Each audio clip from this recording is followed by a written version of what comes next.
music and really get to know who they are. So when you realize like, hey, I never heard of this artist before, but you see them in so many different areas, it's usually someone in promotion who helps make that happen. And that's what I do. And I've worked for several labels, not just Epic. I really grew up in the business at Columbia Records. I grew from being a regional here in Chicago to a senior vice president in New York. I worked for it, and there it was, and I've worked there twice actually, but it was Destiny's Child, Beyonce, Nas, you know, all of those artists from like the 2000s. Worked with them. I worked at J Records as well, Interscope Records. So I've worked with several labels, basically doing the same thing. Okay. Nice. Thank you so much, Cynthia. I'm so glad you're here. And I wanted to kind of pivot. We've talked about all of the fantastic things we do. We talked about all of the great people that we've touched. And what we really want to get into, because a lot of us are at our ground level, we're hearing about grassroots. We heard Chris mention that he started his studio in his bedroom. So tell us more about some of the obstacles you encountered as you were getting started and what you did to overcome them. And we can go in any order for that one. Go for it, Chris. I thought that I needed a lot of things. When I realized I didn't need all that, that was when I got further and closer to the things that I wanted. Example, when I first started, I was like, man, I need these expensive microphones, I need these expensive speakers, I want a studio downtown. And it's like these incredible things that I was drawn to as like an engineer during that time. Once I just started realizing, I'm like, let me just go down the street, get a microphone at Guitar Center, get some speakers, and was just grateful for where my journey was at that time. And I was way more present and grateful.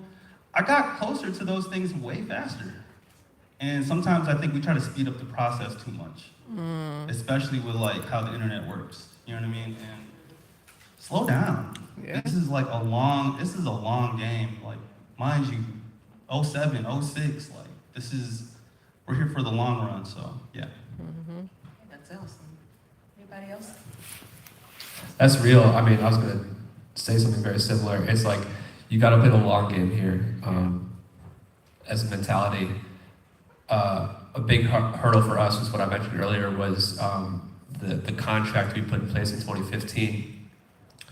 I mean, imagine that, you're an artist and suddenly you've got an outside company outside your record label being like, hey, we want to sell your music. There's so many questions that come with that. Like, how does that work? How do we get paid? When do we get paid? Who owns the rights to this stuff? And man, it was such an uphill battle for such a long time. For years, we would find a few, indie record labels that would say yes to that and want to play ball. And we would work with them kind of over and over again, essentially building our reputation. Reputation is really important in this industry. You want to be trusted as an individual, and you want to be trusted as a company for other people to want to work with you. And to have a body of work that big to essentially validate yourself takes time. And so over the course of 2015 to now, almost 10 years, I've seen labels turn the page with us. There are labels that said no in 2015, 2016, 2017, 2018 that are now like fully working with us at every level.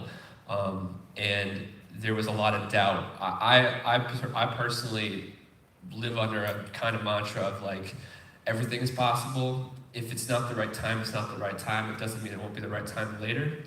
And that works in our business a lot. I'm constantly reminding our staff, like, oh, just because you heard a no from them now, doesn't mean it's not worth trying again at some point, It's best to not knock too hard on a locked door, especially if you know it's locked, but to notice if the door ever opens again, not to just write it off and never look at it again, just because you got a no. So that was a big obstacle, is essentially getting people on board with our business model, which is frankly very unusual, because we operate somewhere between a promotional company, a record label, and kind of an artist. We sort of move in that space, so that was a big hurdle for us.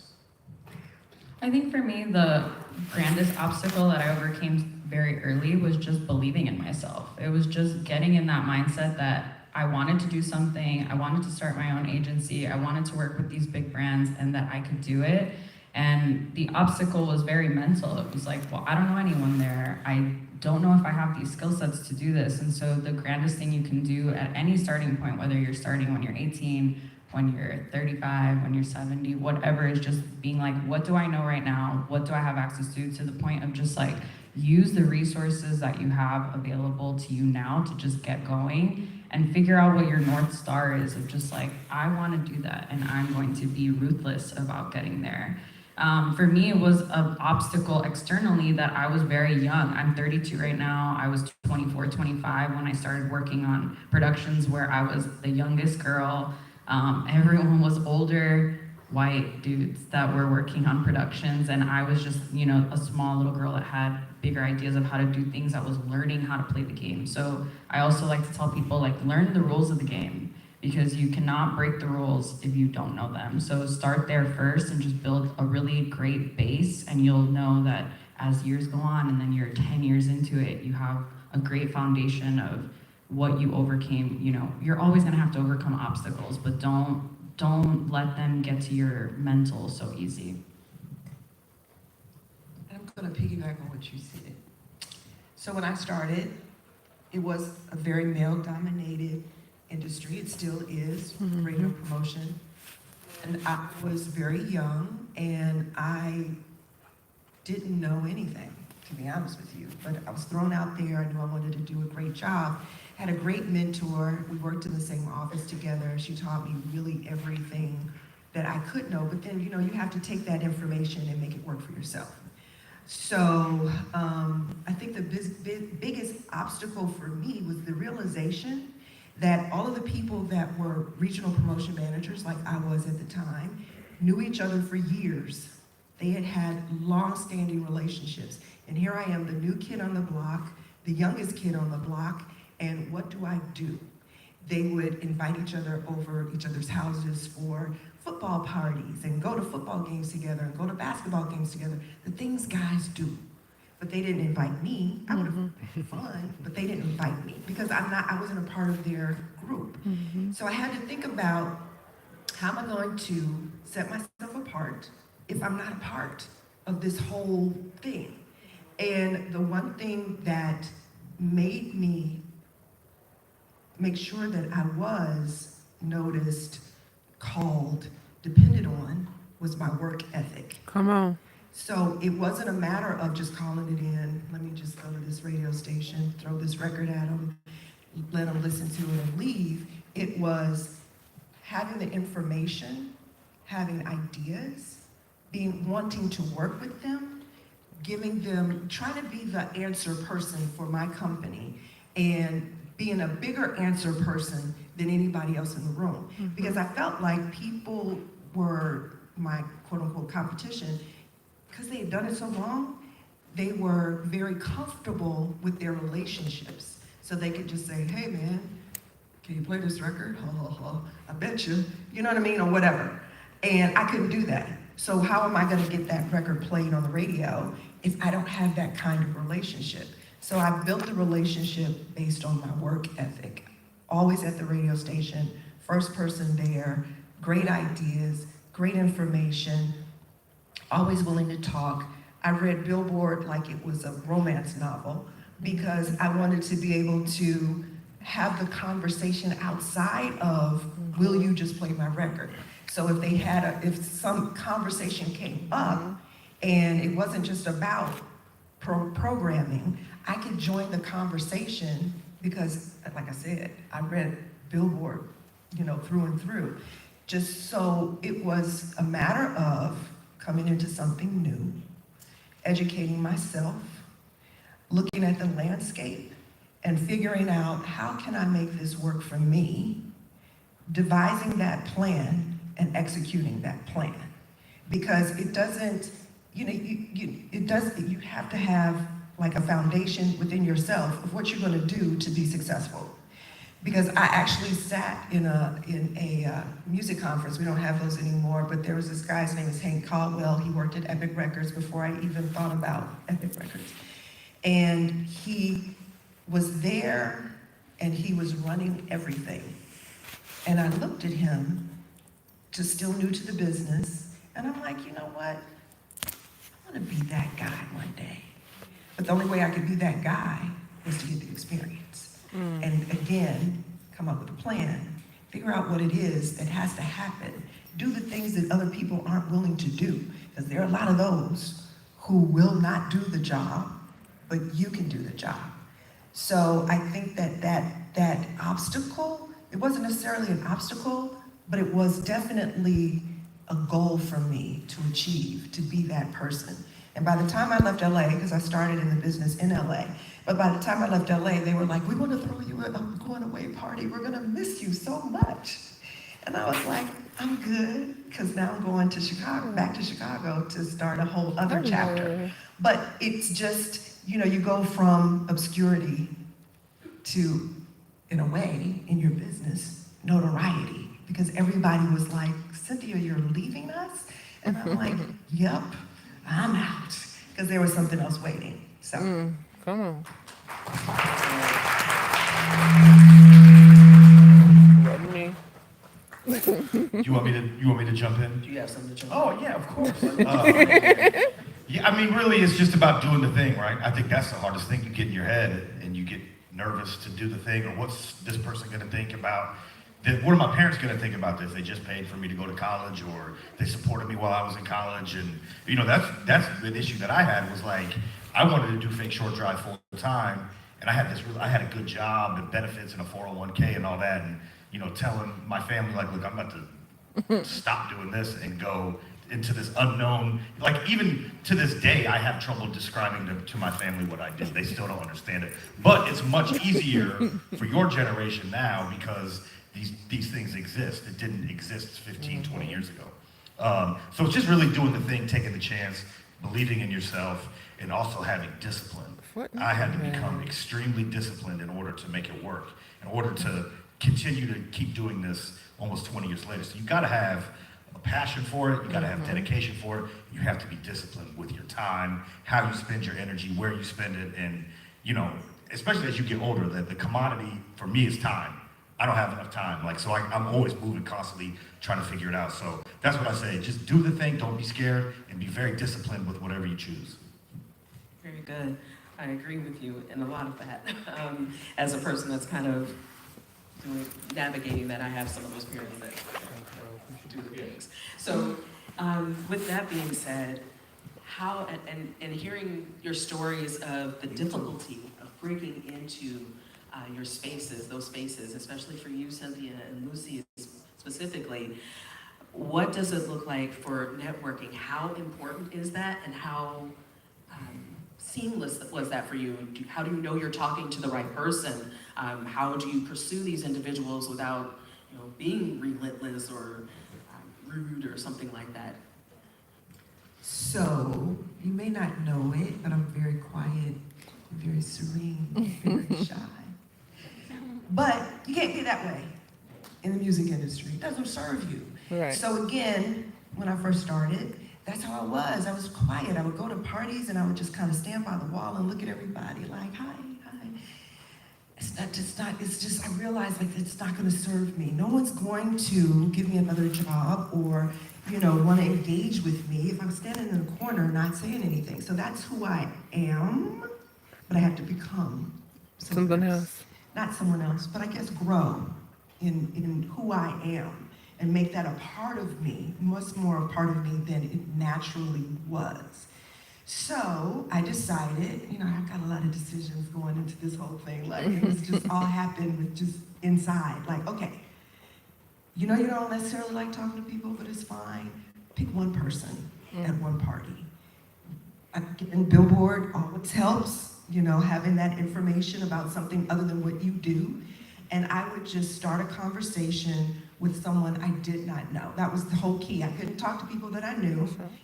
Even if there were a lot of people in the room, my goal was to meet people I did not know. So I would go up to people, have conversation, ask them about themselves, because that's always a good thing, because people do like to talk about themselves, as you can see.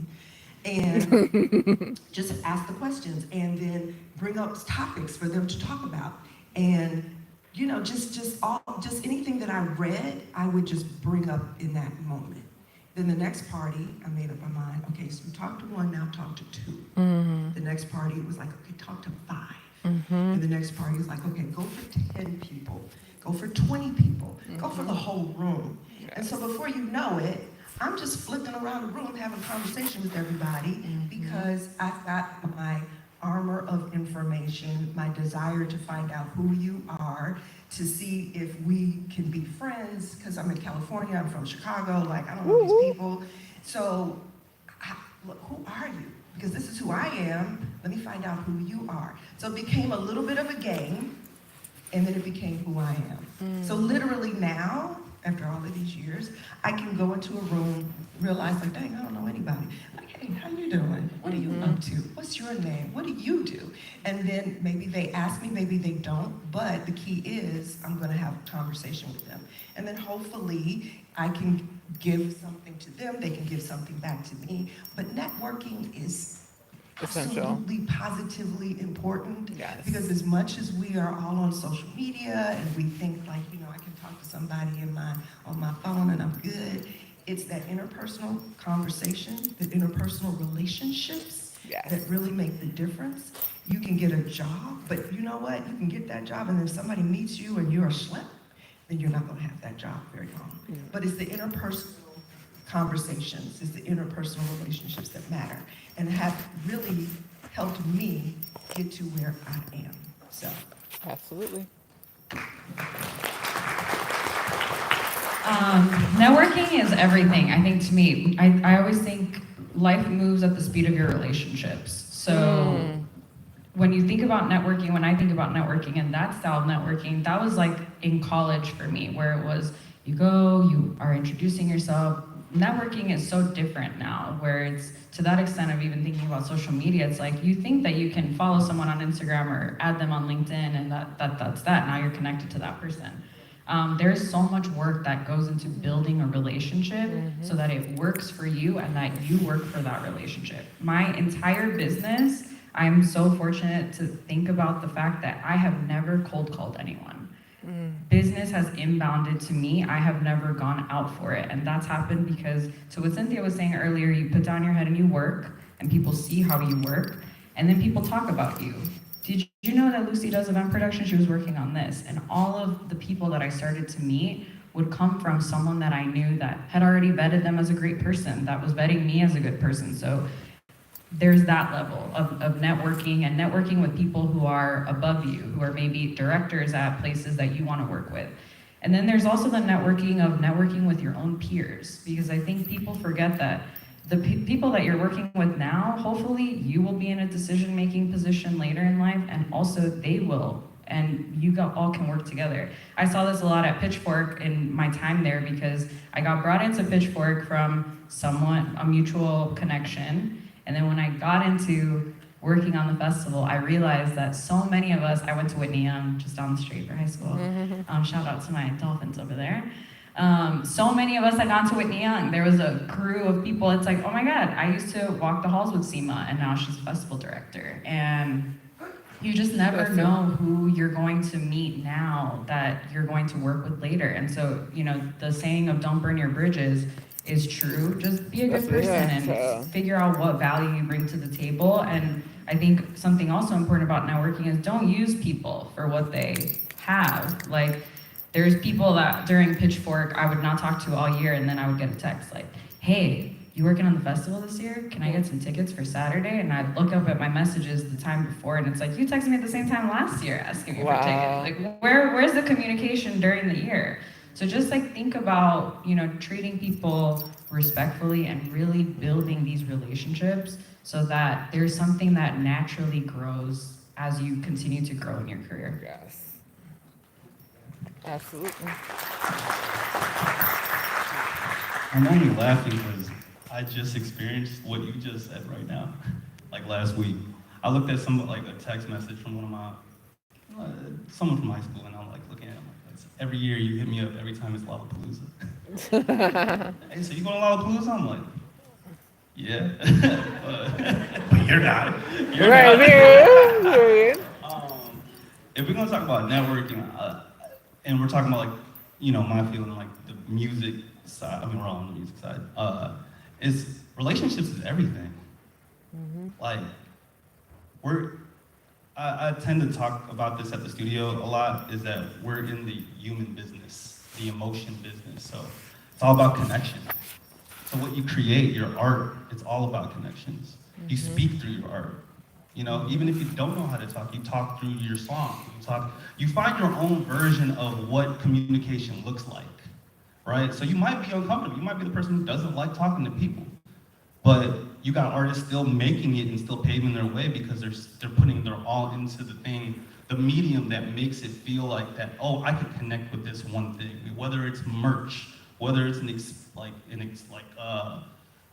event, whether it's like through audio tree, whether it's like through blogging, through writing, it's like everyone has their own version of talking. And to me, I feel like it's just finding what is the thing that like you want to get better at and just step by step, like, you know, what you were saying earlier about, it's just a skill set. And the last thing I'm just gonna say is seem more interested than interesting. Yeah.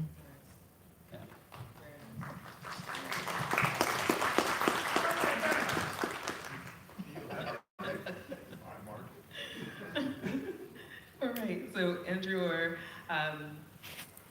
Austin, did you have anything to add to that one, or? You said it all, didn't they? They wrapped it up in a nice, neat little bow. Yes. So at this point, at this point, we do want to open up the floor for any one of you out there that has questions for our panelists. So we will do our best to get to everybody as we can. Please use your outside voice, or you can come up and talk into the microphone. So yeah, go ahead, Frank, you're in the front.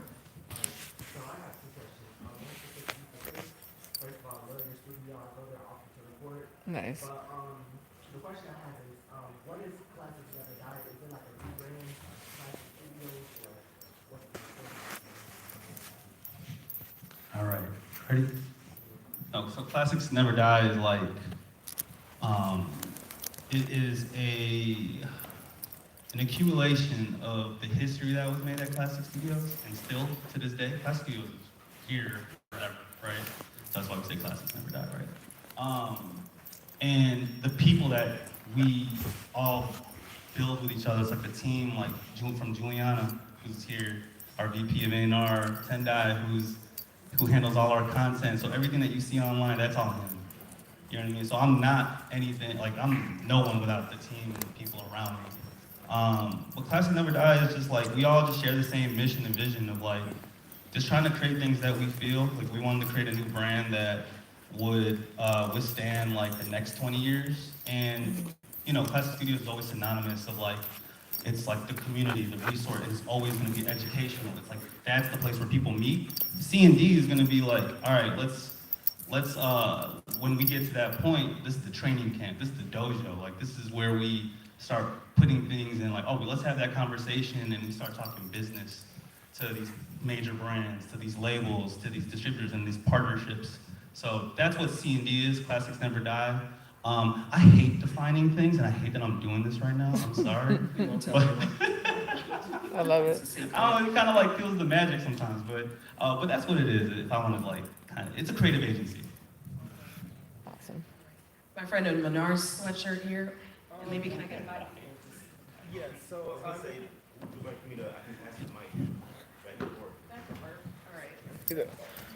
She got it. In front of the monitor.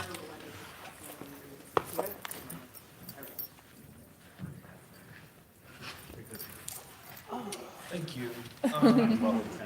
I had a question specifically because also you had mentioned, like you all had mentioned kind of playing the long game, and I feel like that kind of combats like how internet culture right now kind of like makes a sensation out of like artists, like their careers booming in their 20s and their early 30s, when that's not really realistic for everybody. So my question kind of is like, how should we as young artists kind of like put our minds at ease and kind of like not think about that reality, like sort of gift us patience, like with what we're doing.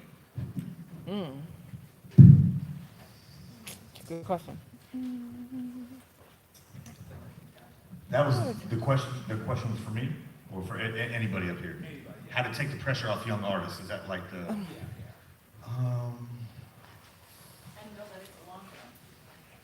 I mean, look, you can't even.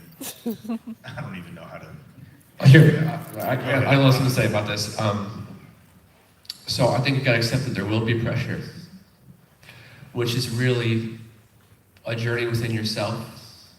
And I know I'm getting a little philosophical here. It's not, most creative industries are gonna feel this, you know, whether you're a painter or you're a dancer or whatever. It may seem impossible. The thing about this industry is there's no obvious ladder to climb. You know, everyone climbs a ladder proverbially, but it goes nowhere. It goes into the infinite, into infinite possibility.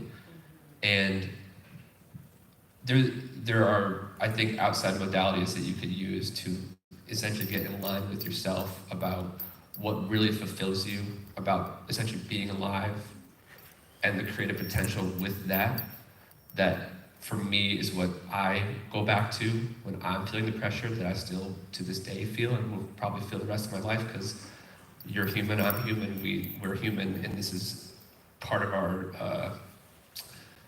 nature, it seems. I think some people have it a little less than others, but maybe a little more.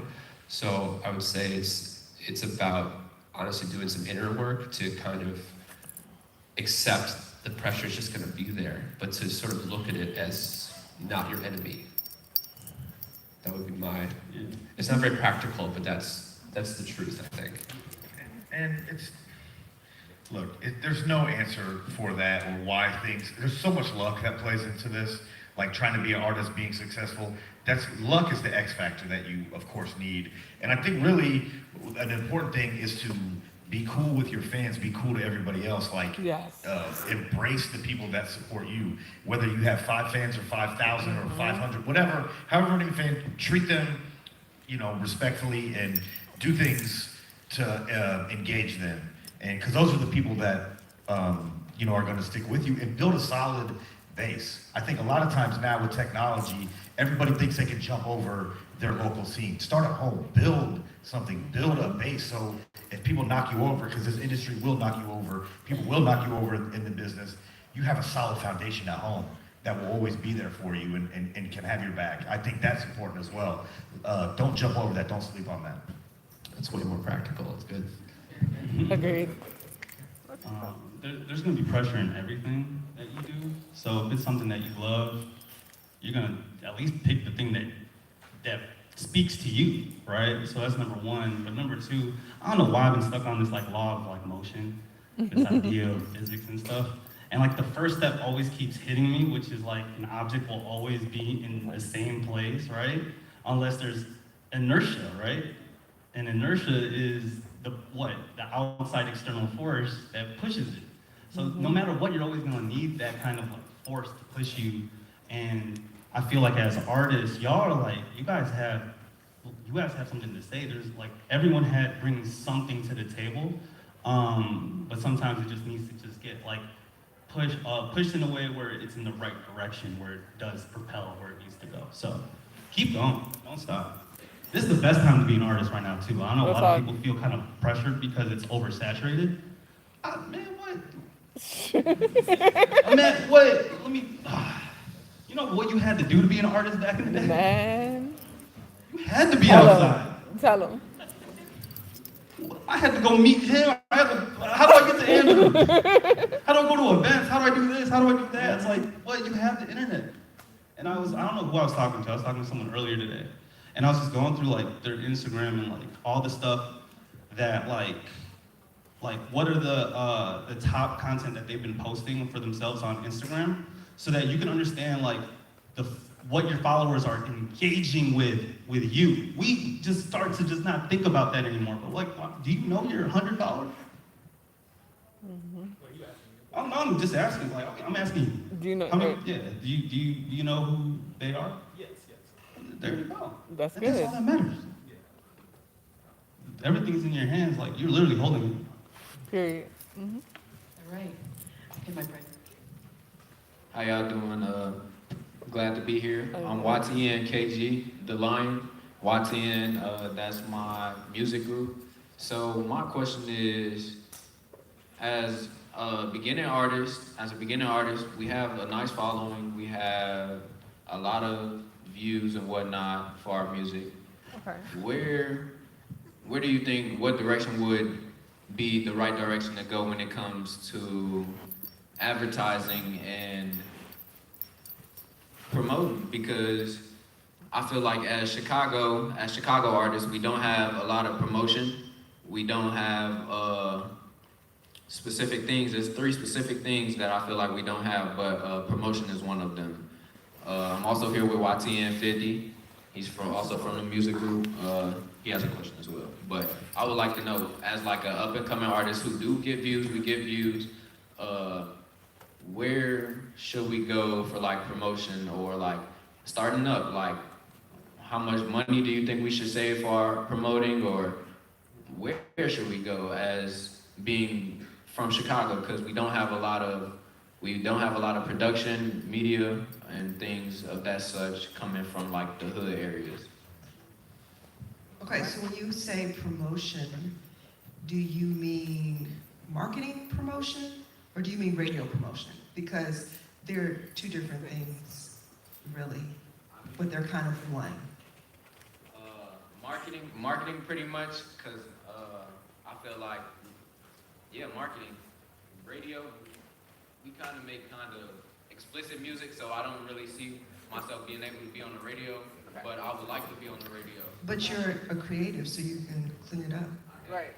You know what I'm saying? And so instead of using curse words, you can use other words to express how you feel so that you can get radio play if that's where you want to go eventually. But I think that in terms of marketing, so yeah, you could either get with someone or a company if you are familiar with one, if you do your research and find one to help you with marketing of your music. However, I think that, like you mentioned, your marketing is in your hand. And you can actually do the marketing yourself because literally labels go to those social media sites to see what artist is doing what, how many views they have, what kind of engagement they have, what kind of content they have. Not necessarily if they can perform on stage, but what's going on in social media.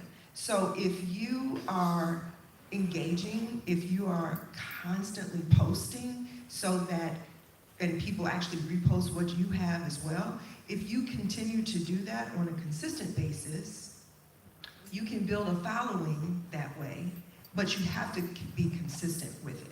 Because I do know of some artists that, you know, I was just kind of like listening in on their whole thing, and the one thing that they did not do was post. He was kind of against posting. He just didn't find it necessary to do so. And in this world, those people who post the most, in my opinion, I think it's true, are the ones that get the notoriety. You get noticed.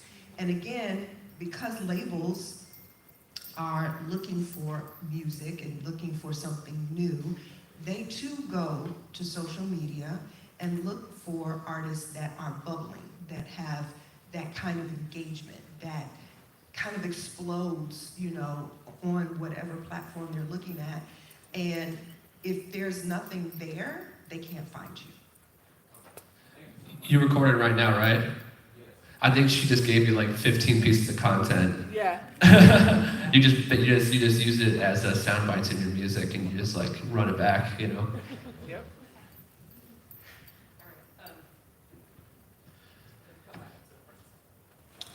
Mine is for Miss CJ up there. Hi. I just wanted to thank you. I met you 20 years ago, and you gave me some amazing advice. And you took me to dinner to meet Brian McKnight. And I sat with you and Brian McKnight, and you guys gave me some great advice. And 20 years later, I'm now a multi-Grammy nominee, and I have the number one brand management company in the Midwest. And I love you, and I haven't seen you in 20 years because, you know, our journeys take us 7 years. I can't see your face. Oh, I know, purposely. So, My name is John Hill. hey John, how you doing? Well, I'm very happy for you. I want to thank you for everything. all the knowledge, all the love that you've given me, and it's so good to see you. It's good to see you too. And So you're I just want to let everybody know that what they are saying is very real. She said, build your MySpace. She said, now there's this thing out, it's called Wikipedia.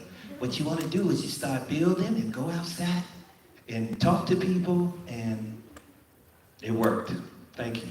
You're welcome. Thanks so much. All right, I'm gonna work my way back to the other, take two questions on the other side. Hi, my name is Markeela Young. I'm interested in going into the music industry, but I was trying to ask and see, do you guys have any internships for anybody coming into the music industry right now? And if so, can I get, you know? Yes. Very smart. Juliana's right there. And you know what? Fantastic Studios. Every label, if you're interested in labels, every label has their own website. For Sony, you go to careers, the drop down will say interns, click on that, and it'll list all of the internships that are available. They are in New York and LA, because that's where, you know, our national office is in LA and, you know, in New York. So that's the drawback, I guess. It is a drawback, unless you know someone in LA and New York, you could stay for the summer. But it's, Uh-oh. Oh, no. I think, okay. Bottom line is, go on, but just not Sony, but every single label. So if you're interested in labels, go on their website. Audio Tree has paid internships that we do probably 3 times a year. We announce it on our social media, so if you follow us on Instagram at Audio Tree, you'll see the post when it goes out. That's basically how we found, honestly, most of our employees was through Instagram. Another piece of networking advice, just use Instagram. But that will open, we do things from video production to audio production to marketing to social media, so there's a lot of different stuff. So yeah, you're back there. I'm like looking for you as I'm trying to answer your question. I see you. And that goes to everybody in the room. You can look out for that. We even post about 3 times a year for that. Okay. Hi, this is for Luz. I'm so sorry. I'm so bad at like my name. Lucy, since you own a marketing agency and you said that you work with brands, I'm a creator here in Chicago. My name is Angel. I'm also known as Basti on social media. I do have high numbers and everything. I work with brands like Heels, to Chicago, Sueños Festival, and so many other brands. I was wondering if you work with creators, and if you do, is there a way I can contact like your team or not? Yeah, let's talk offline after. Let's talk offline after. Awesome. I love that. Beautiful.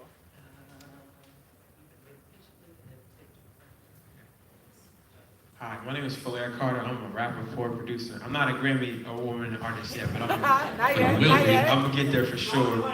I appreciate that.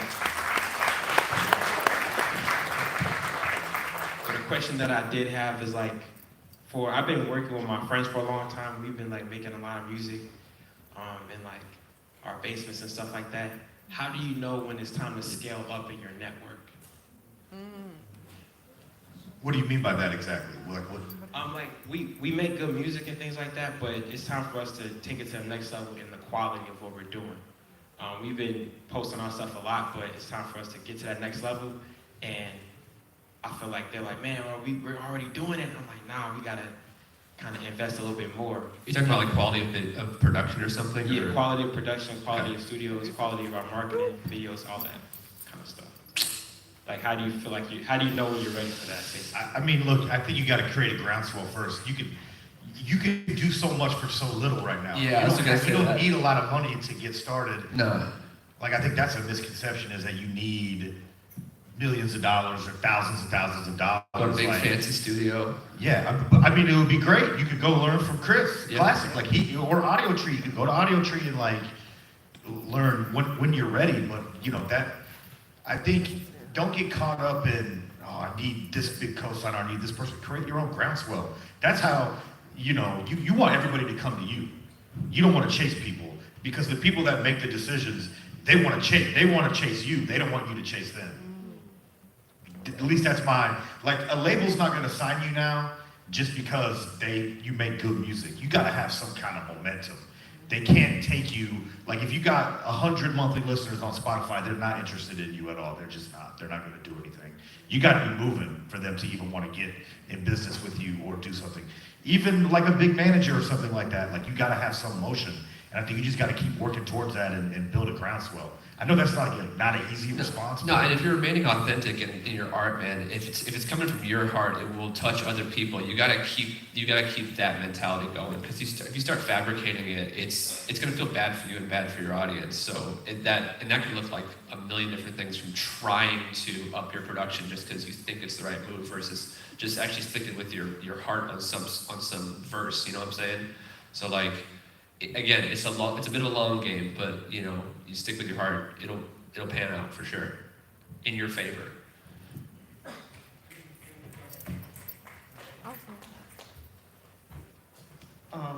Hello. Hi, my name is Solino. My question for you guys was, getting started, I think a big thing that I confront and I hear a lot of other people confronting is fear and doubt in yourself. And I wanted to ask you guys if you had a moment where you found courage despite your fear.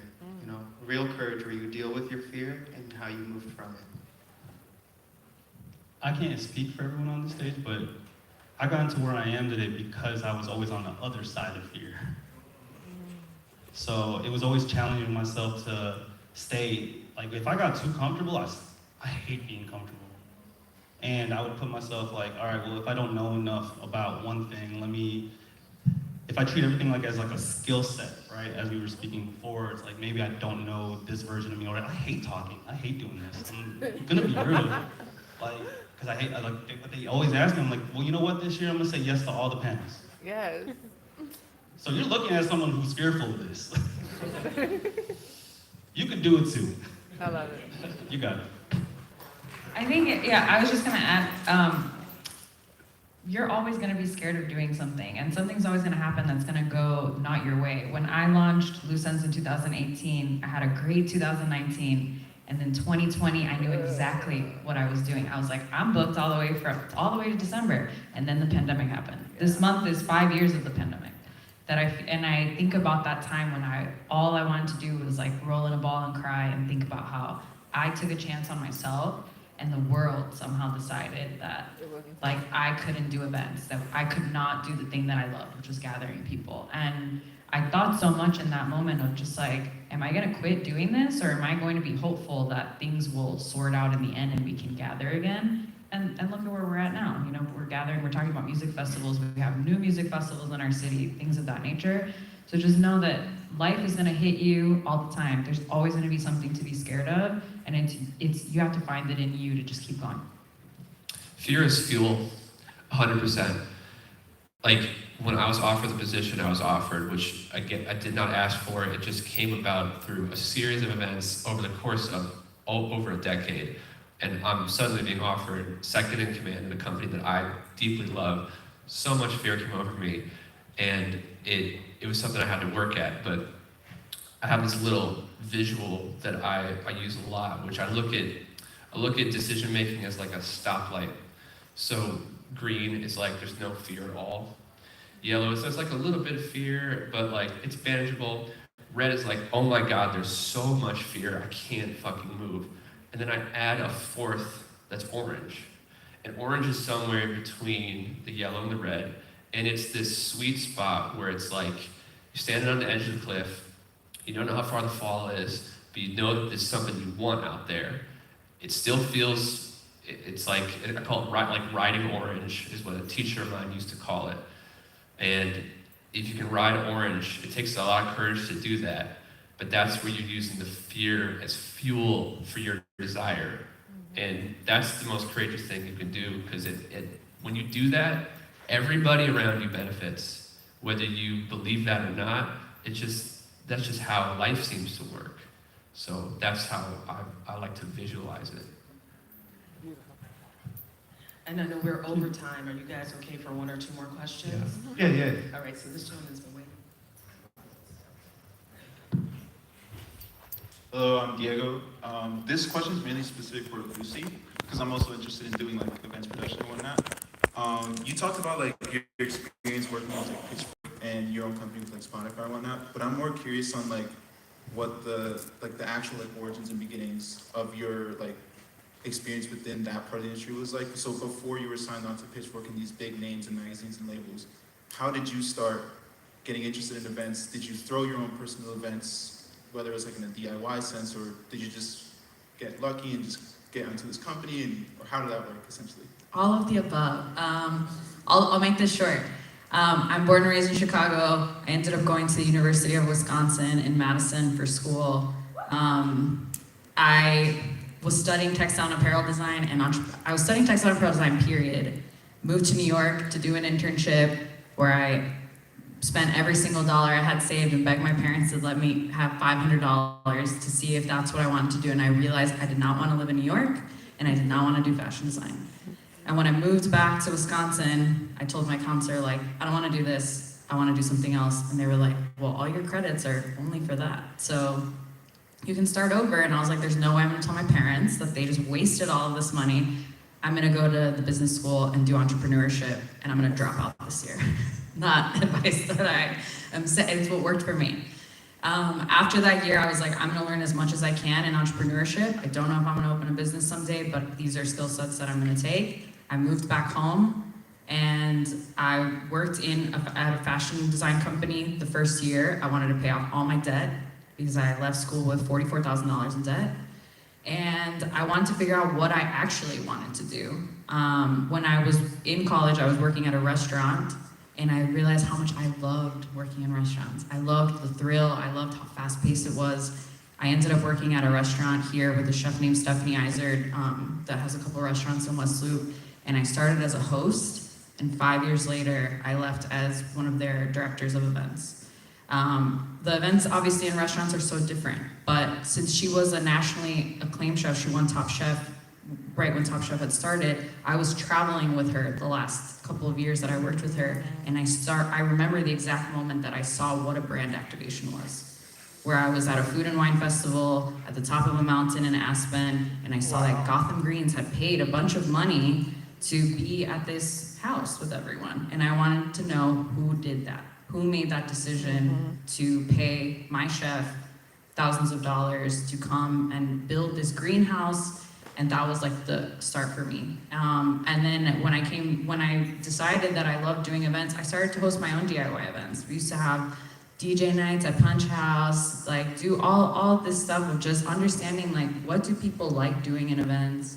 And then all of that helped inform when I went to brand side, because I could tell the brand what was going on. And Chris and I were talking about this earlier, like you need to know what's going on in the landscape of the city that you're doing things in. So anyway, that's why I always like to tell people there's no one path to get to how you want. It's keep exploring what it is that you like and take these little, nuggets of things that you like and keep adapting them to get closer to where you want to be. Absolutely.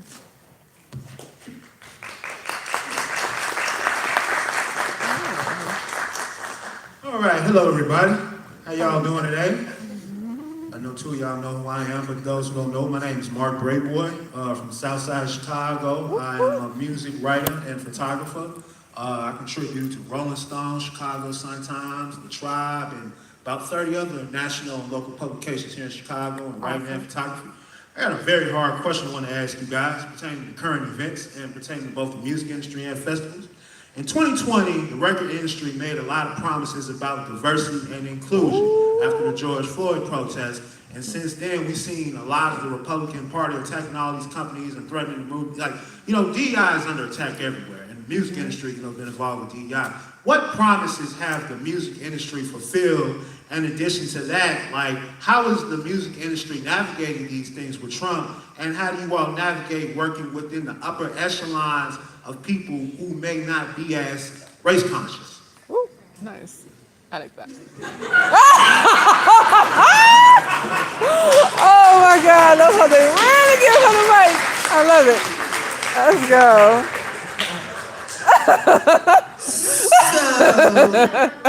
Well, okay, I'm gonna speak for Sony. So Sony Music definitely has initiatives that support and promote, and people of all races, creeds, colors, abilities, period. We have informational modules that every employee has to take to address racism, sexism, you name it, whatever ill there is in a business, how you're supposed to operate with ethics. So not only do they say like, this is who we are, they put it into practice and make us practice it too. So it's not like I can say like, yeah, I'm black, so I know everything.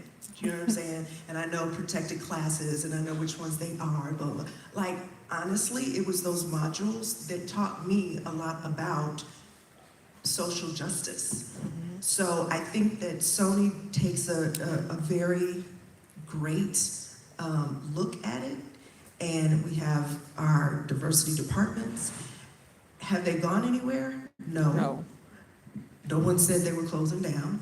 No one said that the black music department, well, it's not really the department really, but that urban music is going away at Epic Records or at Sony Music, that all the black artists are gonna have to hit the door because you're no longer welcome.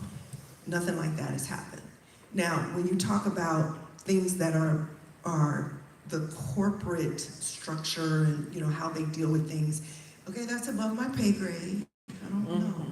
But all I do know is that every single time I'm reading something, there's something about diversity, equity, and inclusion at that company.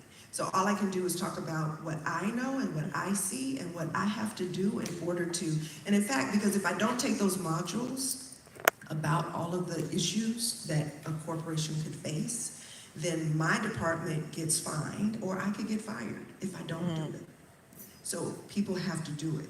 And it has definitely opened up at least my mind and my spirit and my tolerance and my understanding.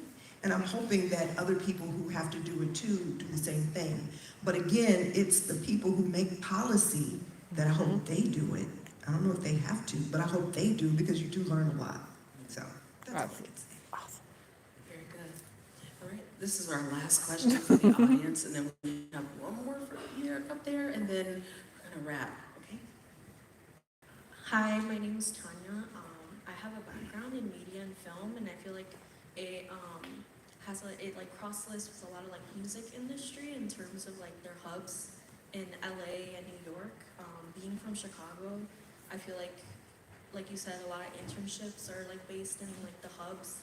How do you feel would be the best way to stand out in terms of when applying to these job industries, specifically music, again, because of where it's located and focused in? What would you say would help us stand out being from Chicago and having some background in these things, especially post-COVID? Obviously a lot of industries have struggled. I would say the music industry did not take a hit. So how do you see the music industry has shifted in terms of post-COVID and job opportunities outside their hubs? Well, I think I'm a classic example, because growing up in the business, if you were a vice president, you had to either work in New York or LA. I work in Chicago. Sure. And the pandemic taught all of us that you didn't necessarily have to be at the office to do the job. And in fact, I feel like I worked longer working from home than I ever did in the office, because at 5 o'clock, I'm like, oh, it's time to go. But at home, at 5 o'clock, I'm like, oh, I still have some stuff to do. Let me just sit on the couch and do it. Or let me go in the living room and do it. Let me sit at the kitchen table and do it. And I still do it. So then it's 10 o'clock, and I'm like, I cannot believe that I've worked all of this time at home, but I do. So as much as I did say the internships are New York and LA, you gotta go on that website, careers, internships, because there could be some internships that are happening here in Chicago that I'm just not aware of. Or that they're virtual, you can do them from home and still do the work, but you gotta look. So I'm pretty sure that what the pandemic taught all of us is that, again, brick and mortar is great. I loved being in the office. It was fun sometimes not. But bottom line is I can do my job anywhere. There's a phone, an internet connection, and chances are there are positions that do that too. Because like I said, I'm a VP and I'm in Chicago. That never happened before the pandemic. So there's opportunity. Fantastic. Guys, you had some great Yes. questions. I wish I had time to get to every last one of them. I feel like the Q&A should have been like an hour, but I don't know. I might get tired. I don't know.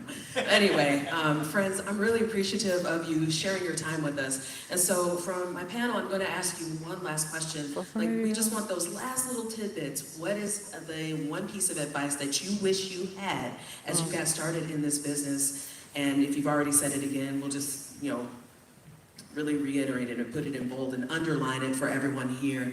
What are your last thoughts that you want to share with our friends here?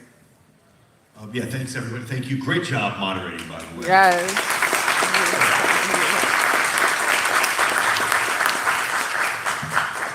I think what I would tell you is be disciplined, be consistent, work hard, and be a person of your word.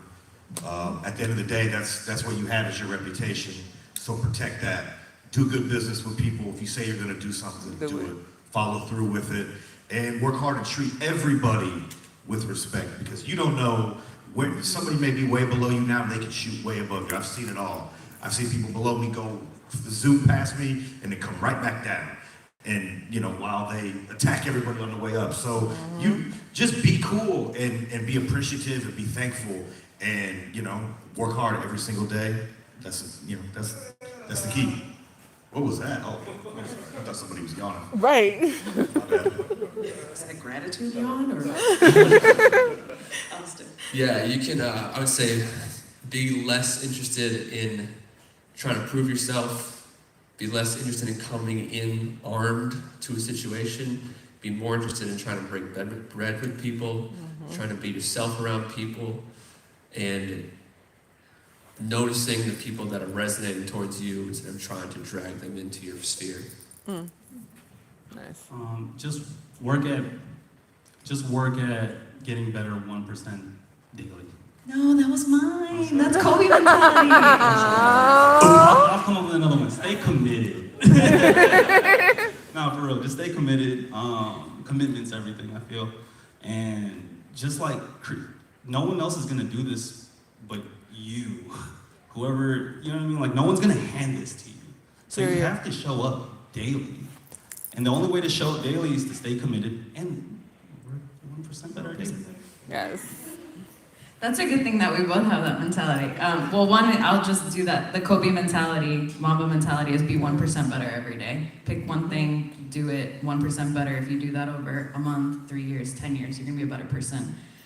But something that I wish someone told me way before was to just be your true, authentic self. No one can be you. You know yourself better. You're gonna continue to evolve. You won't be the same person you were 5 years ago. Sometimes I feel like I'm not the person I was 6 months ago.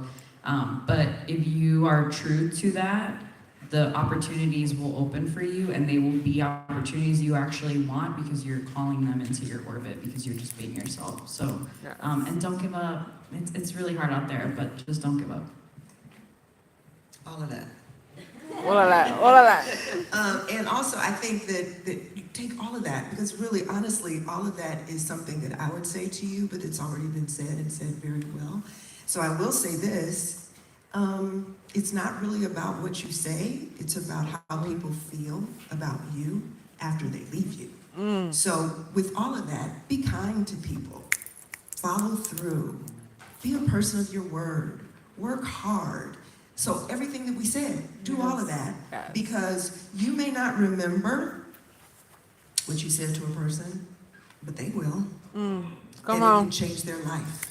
Come on. Or you can hurt their soul. Come on. So just be careful with your words, be a good person, and trust me, and I truly believe that if you do all of those things, you will be successful, but you gotta work hard, because this ain't easy. And you gotta stay current, because things change all the time. Yes. And you have to network, because you never know who's in a room who can help you.